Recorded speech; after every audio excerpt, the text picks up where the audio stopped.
This is All India Radio in the program Spotlight. Now, we bring you a discussion on role of zonal councils in cooperative federalism. The participants are Sandeep Phukan, political analyst, and Chetan Chauhan, journalist. Today, we are discussing the zonal council meeting which Home Minister Mr. Amit Shah held in Bhopal with the states involved in the left-wing extremism issues. We have with us Mr. Sandeep Phukan. Sandeep, this is not the first zonal council meeting which the Home Minister has held. Before we get into the nitty-gritty of today's meeting, I just wanted to get an overview of how in the last 8 years, the central government, the Home Ministry, has held these zonal council meetings and the standing committee meetings to have sort of a cooperative federalism in the policy making. Well, thank you, Chetan. To give you overall perspective, these are actually very important meetings.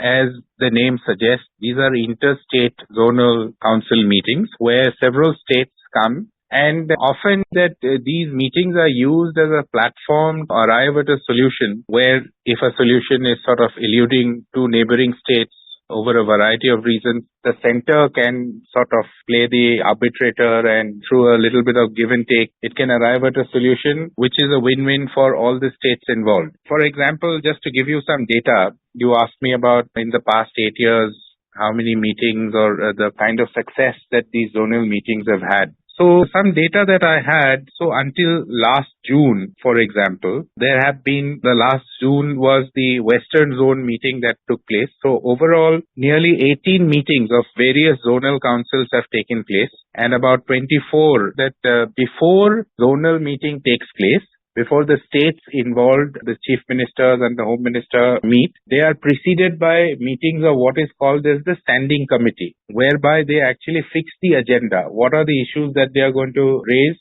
in these meetings, so that everyone is prepared and something may come up impromptu, but officially they are supposed to have an agenda, and that agenda is set by the standing committees. So in the past 8 years, there have been 18 meetings of various zonal councils until last June. So taken today's meeting, that would go up to 19 meetings of zonal councils, and about 25 standing committee meetings have been held. And to give you an example, if you just look at the Western Regional Council, 30 topics were discussed and nearly 27 were resolved. So that is the importance of this meeting. That is what I was trying to tell you, that often states may have different points of view, but when a third party, the central government, is involved, and where the center can play the arbitrator, through a process of give and take, they can arrive at a solution. So according to the data available in the Western Zonal Council, for example, 30 topics have been discussed, 27 have been resolved, 3 remain to be resolved, they are under discussion. So that is why it is very, very important to have these zonal meetings. It also strengthens the idea of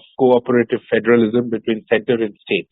To give you more examples of this, like recently there was a zonal council meeting involving Uttarakhand and Uttar Pradesh, where there were a number of pending issues when Uttarakhand was carved out of Uttar Pradesh. Most of the issues were resolved through the zonal council meeting, and similarly issues between Jharkhand and Bihar also, which Jharkhand was carved out in 2000, especially on the sharing of assets. Most of the issues were discussed in the zonal council meeting, and there was consensus that they were sorted out. Similarly, I would like to ask you about the Northeast, where the boundary disputes has been a major issue for the last many decades, and how the zonal council meetings have helped in resolving these issues.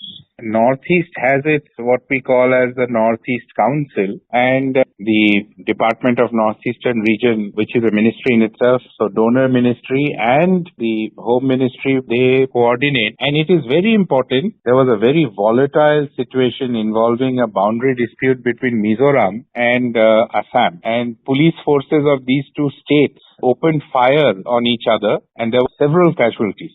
So that is where such a zonal council really comes in. That was, of course, a one-off incident, but that is where the Home Ministry, the zonal council, they come in, and that matter was taken up, and several other border disputes between Assam and Meghalaya, Assam and Nagaland, Assam and Mizoram, many other disputes that were there, they have been taken up for discussion, and there have been also now agreements. For example, recently, Assam government signed an agreement with Meghalaya government over its long pending boundary issues to resolve long pending boundary issues.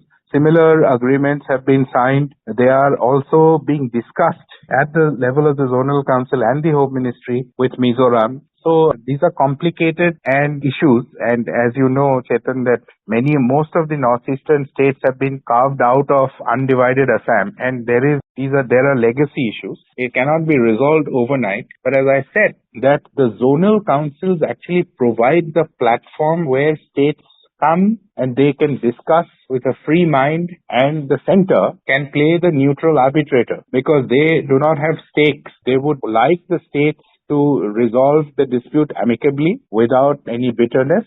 And that is the role that the center would like to play without getting into the nitty-gritties of every state. They would like to hammer out a solution that is acceptable to both states. And that is the role that these zonal councils would play.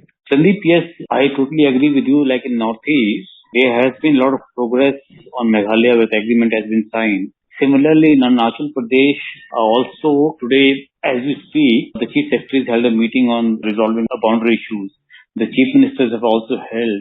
Mizoram yes, they were preceded. In fact, today's meeting of chief secretaries were preceded by the meetings of the chief ministers. So, there has been a lot of resolution on that. Similarly, like Eastern Council meeting, which was of Odisha, Bengal, many of the issues of the two states and also the state-specific issues were discussed and resolved. And it is not only the disputes between the states, the zonal committees sort out, they also give a push to the infrastructure projects and the problems the state governments may be facing from specific departments, ministries in the central government. Such issues are also resolved in the zonal council meeting specifically for like increasing the banking network in rural areas, expanding the India Post banking network, which has happened through the zonal council meetings in specific areas in Chhattisgarh, in Odisha, in West Bengal, in Bihar also. And one of the major issues which the zonal council has really worked on is improving the mobile internet connectivity in the rural areas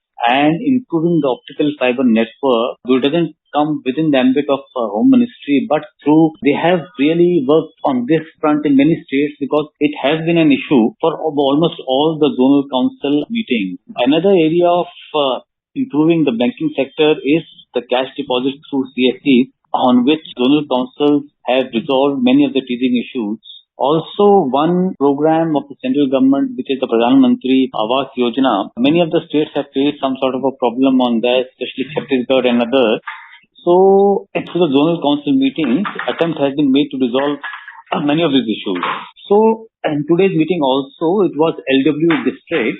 Some specific issues were discussed and some issues were resolved also, especially on the mobile interconnectivity, on the tribal development fund. Can you throw some light on the today's meeting also? This was the central zonal meeting. There were issues related to, tribal welfare. There were issues related to, for example, among the states involved today included Madhya Pradesh, Chhattisgarh, Uttar Pradesh, Uttarakhand. This is the central zone, and two of the chief ministers had to join in virtually. Chhattisgarh Chief Minister Mr. Bhupesh Baghel and Uttar Pradesh Chief Minister Yogi Adityanath. Because of heavy rains, they could not join. Of course, Uttarakhand Chief Minister Pushkar Singh Dhami and was in person. He joined the meeting He had already arrived in Bhopal on Sunday, and of course, along with Shivraj Singh Chauhan and Home Minister Amit Shah. So they were present. And as I said, some of the issues that involved tribal welfare related, as you said, Naxalism, the left-wing extremism districts, that fall, especially in Chhattisgarh, development in these areas. So these were the issues. There were issues about financial inclusion. One of the issues that was raised, for example, by Chhattisgarh. Chhattisgarh, of course, is a Congress ruled state, the only opposition ruled state in this zone. So Mr. Baghel had raised the issue of reverting back to old pension scheme. As you know, Chetan, that the Congress ruled state has reverted back to old pension scheme, and they believe that some financial amount is pending, which they want the center to sort of help them get that. So that issue was also raised. Certain local crops that need to be given higher and a fixed minimum support price and a higher purchase price. That was also raised by Mr. Baghel, and we have been told through a press statement by the Chhattisgarh government that the center has principally agreed to look into the demand of increasing MSP on certain local crops in the area. So these were some of the issues that came up in the meeting. Apart from that, there were also some issues on the development in tribal areas,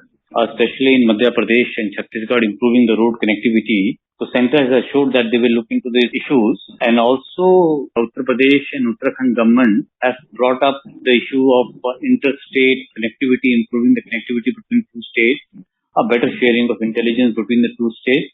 So the Home Ministry has said that there should be a mechanism for sharing of information between the two states, because both huge border is between two states and there is a porous border. So apart from that, infrastructure development in the hill state of Uttarakhand was also discussed, and the pending dues from Uttar Pradesh was also discussed. And it was decided that the mechanism will be put in to resolve these issues in the Zonal Council meeting today. But overall, if you look at in the last 8 years, how the Zonal Council meetings have performed. So what do you think has been the biggest point of the Zonal Council meeting, because in which the Home Minister goes to a specific state where the Chief Ministers come and discuss it, rather than an earlier system of where the Chief Minister used to be summoned to Delhi, to Planning Commission, to the NDC meetings, and then the discussion used to happen. It is a more decentralized way of discussing issues with the state. This has been in keeping with what Prime Minister Narendra Modi had declared right after he had assumed office as Prime Minister in 2014. If you recall that he had said that most of these meetings, why should it be centralized and only in Delhi? States are equal partners in development, and as he referred to it as Team India, that is why I remember that in my home state and hometown of Guwahati and Assam, there was a very high profile conference of DGPs, now Director General of Police, where chiefs of all police forces from all the states had arrived, and the Prime Minister took the meeting there in the Northeast. So that was, and that sort of set the trend. And since then, many other zonal councils have also been following, where the Home Minister actually goes, they choose a host state, and their other members of that zone, chief ministers of that zone, they also join in. And if you are sort of looking at in terms of statistics, then in the past 8 years, the number of zonal council meetings have gone up almost 3 times. And as I said, that I think the biggest advantage of these platforms is for states to actually resolve the issue and also give, as you rightly said, infrastructure push, especially in the Northeast. I can tell you, whether it is a road connectivity issue, whether it is power projects, the councils really help in terms of giving a push, because many a times it happens that you build a road, but certain road, there is land acquisition problem. And state to state, there is a problem. When the center comes in and when they talk both the states, sometimes, of course, the solution can evade them, but often the solution is found out. I would say the biggest advantage is that when states come together, they work as a team, and that's always good for development. Sandeep, also because these meetings are happening at a regular basis, so there is also a mechanism to keep a check what has happened in the last minutes are there. And also the standing committee looks into that promises that have been made in the meeting, whether they have been fulfilled, what action has been taken. So action taken reports are also submitted to the Zonal Council. So the progress part on the interstate relations, interstate issues is also taken into consideration by these zonal committees and the standing committees. And the mechanism as such, while it's a quick and an easier resolution of issues, and we have seen like in Northeast and many other states like Jharkhand, Uttar Pradesh and Uttarakhand, the legacy issues which were pending for more than 2 decades have been sorted out. And it's a new form of the cooperative federalism taking into states, which the Modi government has implemented, which it appears so far that it has really worked well. I'm really thankful to you, Sandeep, for speaking to us on this important issue. Thanks a lot. Thank you. You were listening to a discussion on role of zonal councils in cooperative federalism. The participants were Sandeep Phukan, political analyst, and Chetan Chauhan, journalist. This program was produced and presented by the News Services Division of All India Radio. You can listen to it on our mobile app News on AIR. This program is also available on our YouTube channel News on AIR Official. You may email your opinion about this program at airnsdtalks@gmail.com.